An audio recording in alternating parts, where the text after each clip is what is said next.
बिहार का अगला मुख्यमंत्री कौन होगा? अब तक ये सवाल सत्तारूढ़ एनडीए को सता रहा था।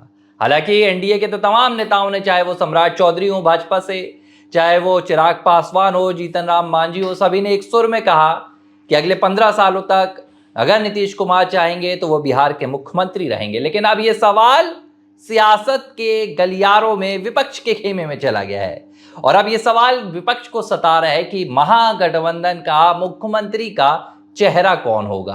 तेजस्वी यादव के हाथों में फिलहाल बिहार के महागठबंधन की डोर है। तेजस्वी यादव के हाथों में कमान है। जाहिर सी बात है कि सबसे बड़े विपक्षी दल हैं और बिहार में अघोषित रूप से विपक्ष के मुख्यमंत्री के चेहरे भी हैं। अघोषित क्यों?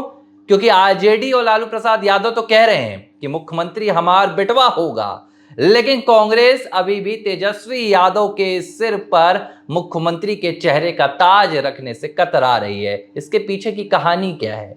साल 2020 में जब बिहार में चुनाव हुए थे तब राहुल गांधी ने खुद कहा था कि विपक्ष के महागठबंधन के मुख्यमंत्री के चेहरे तेजस्वी यादव होंगे।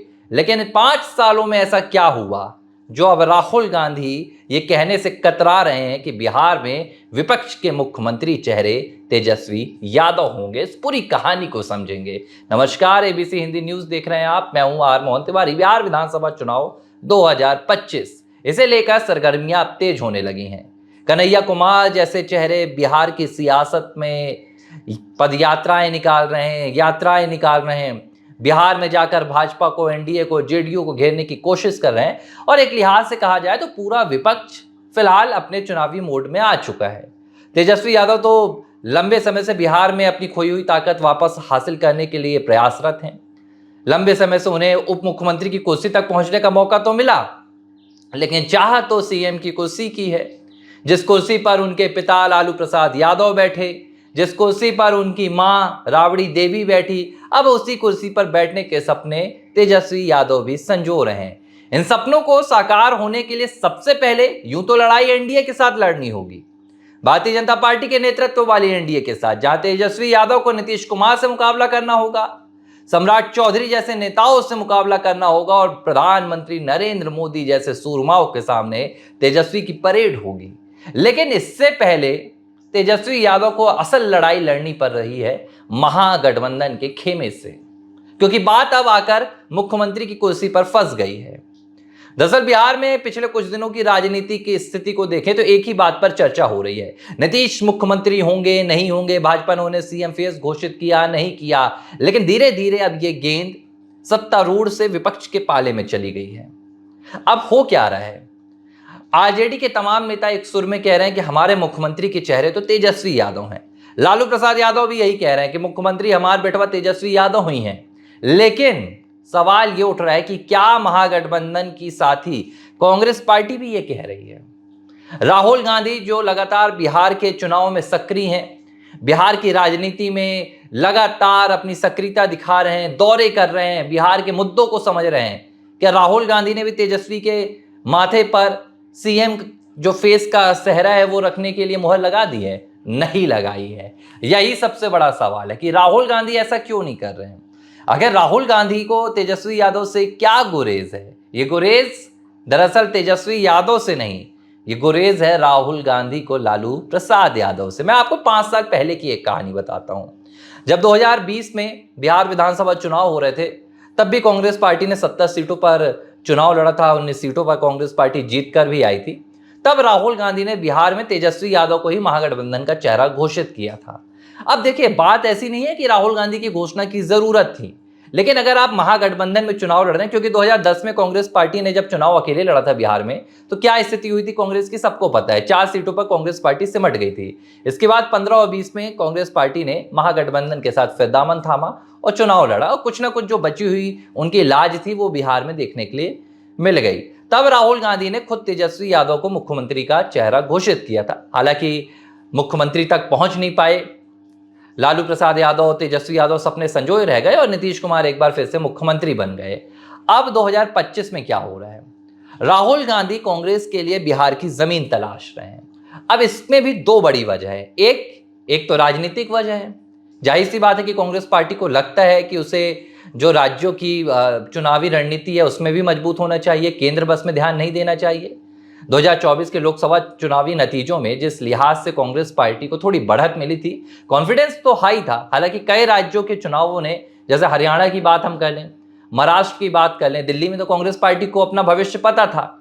लेकिन इन राज्यों में जिस लिहाज से कांग्रेस पार्टी का सफाया हुआ है, कॉन्फिडेंस तो और लो हो गया है। लेकिन फिर भी उम्मीद है, क्योंकि बिहार में 2020 के बाद ये चुनाव होगा, यहां पर उम्मीद रहेगी कि कुछ कांग्रेस पार्टी के लिए शायद बचा हो, क्योंकि 4 दशकों तक इस बिहार की सत्ता में तो कांग्रेस पार्टी रही है। ये बात राहुल गांधी जानते हैं कि कांग्रेस पार्टी के वोटर्स तो रहे हैं, अब वो वोटर्स दूसरी पार्टियों के वोट बैंक बन गए हैं, चाहे फिर वो भाजपा हो, जेडीयू हो या आरजेडी हो। राहुल गांधी की कोशिश यही है कि जो कांग्रेस पार्टी का पुराना वोट बैंक है, देखिए, नए वोट बैंक को हासिल करने वाला काम तो बिहार में कांग्रेस पार्टी ने कुछ किया नहीं है। दूसरे राज्यों ने आपके मॉडल सेट नहीं किए हैं। चुनाव कैसे जीते जाते हैं? 2 तरीके होते हैं। एक ये कि जब आपने किसी राज्य का मॉडल सेट कर दिया हो। हम बात करते हैं गुजरात की। गुजरात का मॉडल नरेंद्र मोदी ने सेट किया था, 2013 में देश के सामने उन्होंने लाया, चुनाव जीतकर प्रधानमंत्री बन गए। यूपी का मॉडल अब सेट हो रहा है। तो इस तरह की चीजें रहती हैं। अब जैसे अरविंद केजरीवाल, दिल्ली में उन्होंने मॉडल सेट कर दिखाया था, उसी के भरोसे वो पंजाब में जीते। हालांकि जब उन्होंने काम नहीं किया तो देखिए दिल्ली की गाड़ी गड़बड़ा गई। अब राहुल गांधी को लगता है कि वो बिहार की राजनीति में सक्रिय होंगे तो बिहार में बदलाव आएंगे। लेकिन राहुल गांधी ने बिहार के लिए किया क्या है? जब आप महागठबंधन में सहयोगी थे तब आपने कुछ नहीं किया। आपने दशकों तक बिहार की सत्ता भोगी, लेकिन तब आपने कुछ नहीं किया। बिहार को देश का सबसे बीमारू राज्य आपने बनाकर रख दिया था। अब राहुल गांधी कोशिश कर रहे हैं कि एक बार फिर से बिहार में अपनी जो कांग्रेस पार्टी की खोई हुई ताकत थी, कम से कम उसकी जड़ों को तो तलाशा जाए, क्योंकि तने तक पहुंचने में तो अभी लंबा वक्त लगेगा और मुश्किल भी है। तो जड़ों को तो कम से कम सींच दिया जाए। राहुल गांधी यही कोशिश कर रहे हैं और बिहार में इस चुनाव में सक्रिय होने वाले हैं। अब राहुल गांधी 2020 में तो तेजस्वी यादव को मुख्यमंत्री का चेहरा घोषित कर चुके थे, लेकिन 24 के चुनाव के बाद एक बड़ा परिवर्तन आया। 24 के चुनाव से पहले देश में एक विपक्ष का महागठबंधन बना, जिसे इंडिया अलायंस का नाम दिया गया। इसमें तमाम दल शामिल थे, आरजेडी था, आप थी, टीएमसी थी, कांग्रेस पार्टी थे, तमाम दल थे, समाजवादी पार्टी। राहुल गांधी और अखिलेश यादव की तो जोड़ी भी खूब देखी गई। बिहार में भी मिलकर इन्होंने कई रैलियां की, तेजस्वी ने की, राहुल ने की। इसके बाद राहुल गांधी के नेतृत्व में इंडिया अलायंस आया। यह माना गया कि 2024 में जिस लिहाज से विपक्ष की सीटें बढ़ी हैं, विपक्ष ने 200 का आंकड़ा पार किया, कांग्रेस पार्टी अपने दम पर 99 सीट लेकर लोकसभा में पहुंची, राहुल गांधी को लोकसभा का नेता बना दिया गया, विपक्ष का नेता। इसके बाद लगातार ये चर्चा निकल कर आ रही थी कि कांग्रेस पार्टी वापस से अपना खोया हुआ वो आधार देश में वापस हासिल कर रही है, जो 90 के दशक से पहले, 2014 से पहले देखा जाता था। लेकिन 2024 के नतीजों के बाद कहानी शुरू होती है राज्यों के विधानसभा चुनाव की, जहां पर कांग्रेस पार्टी का असली सच सामने आ गया। राहुल गांधी की सक्सेस स्टोरीज चलने लगी थी, सफलता की कहानियां बताई जाने लगी थी 24 के चुनाव के बाद, कि देखिए भैया वो राहुल गांधी जो चुनाव हारते रहे, नरेंद्र मोदी को टक्कर दे रहे हैं, 2024 में 99 सीट जीत कर आ रहे हैं। एआईसीसी मुख्यालय में तो जश्न भी मना था। लेकिन जब राज्यों के विधानसभा चुनाव आए तो जो सपना कांग्रेस पार्टी 2029 के लिए संजो रही थी, वो सपना एक एक कर बिखरने लगा। हरियाणा में हार हुई, दिल्ली में हार हुई, महाराष्ट्र में हार हुई, झारखंड में भी कांग्रेस कुछ कमाल नहीं कर पाई और जम्मू कश्मीर में भी कांग्रेस ने कुछ खास नहीं किया। और इसके बाद जो चर्चा चली वो ये थी कि विपक्ष का जो इंडिया अलायंस है, उसका जो नेता हो वो कांग्रेस पार्टी नहीं बल्कि कोई और नेता हो। राहुल गांधी के हाथों से इंडिया अलायंस की कमान छीन लेनी चाहिए। वैसे तो घोषित तौर पर कोई भी इंडिया अलायंस का नेता नहीं है, लेकिन सबको पता है कि विपक्ष की सबसे बड़ी पार्टी कांग्रेस है और राहुल गांधी ही विपक्ष के सबसे बड़े नेता हैं। अब जब आवाज उठी तो नाम निकलकर सामने आया था ममता बनर्जी का। ममता बनर्जी ने भी ये हाँ ही भरी थी। उन्होंने भी कहा था कि मुझे कोई आपत्ति नहीं है, अगर विपक्षी दल चाहेंगे कि मैं दिल्ली आऊं और इंडिया अलायंस की कमान संभालूं तो मैं आकर ऐसा करूंगी। लेकिन इस बीच जो समर्थन था वो ममता बनर्जी को देने वाले लालू प्रसाद यादव थे। जाहिर सी बात है कि इसे विपक्ष में एक बड़ी तकरार के तौर पर देखा जाएगा, क्योंकि विपक्ष की सबसे बड़ी पार्टी कांग्रेस है, राहुल गांधी उसके मुखिया है। अघोषित तौर पर, जाहिर सी बात है कि घोषित तौर पर तो मल्लिकार्जुन खड़गे है, लेकिन गांधी परिवार का दबदबा कांग्रेस पार्टी में हर किसी को पता है। लेकिन लालू प्रसाद यादव का यह कहना कि ममता बनर्जी को इंडिया अलायंस का नेता बना देना चाहिए, सीधा सा जवाब था राहुल गांधी का कि लालू प्रसाद यादव राहुल गांधी को परिपक्व नेता नहीं मानते हैं।